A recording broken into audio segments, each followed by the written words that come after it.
DBC তো ইচ্ছে মতো জল ছাড়ছে, পুরোটা নিজেদের খালি করে দিয়ে নিজেদের বাঁচাচ্ছে, ঝাড়খণ্ডকে বাঁচাচ্ছে। ঝাড়খণ্ড বাঁচুক আমি চাই, কিন্তু তোমরা সিলট্রেশন করছো না কেন, ডিসিলট্রেশন করছো না কেন? আজকে 20 বছর ধরে বলতে বলতে মুখ ব্যথা হয়ে গেছে। মাইথন, ডিবিসি, পাঞ্চেত কোনো জল ভরবার ক্যাপাসিটি নেই।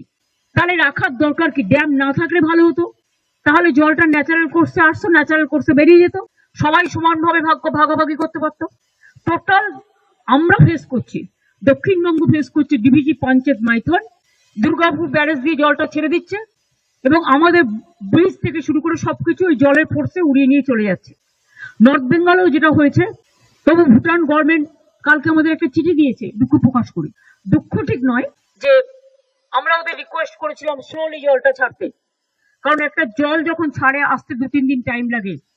এমনিতেই যা ছেড়েছিল তাতে নাগরাকাটা পুরো উড়ে গেছে, ওদিকে ধূপগুড়ি, ওদিকে জলপাইগুড়ির আরো অনেকগুলো জায়গা, আলিপুরদুয়ারের কিছু জায়গা, মাটিগাড়া, দার্জিলিং, মিরিক, সবচেয়ে বেশি ক্ষতিগ্রস্ত হচ্ছে নাগরাকাটার মিরিক, জোরবাংলো, ওদিকে কালিম্পং ডিসকানেক্টেড হয়ে আছে।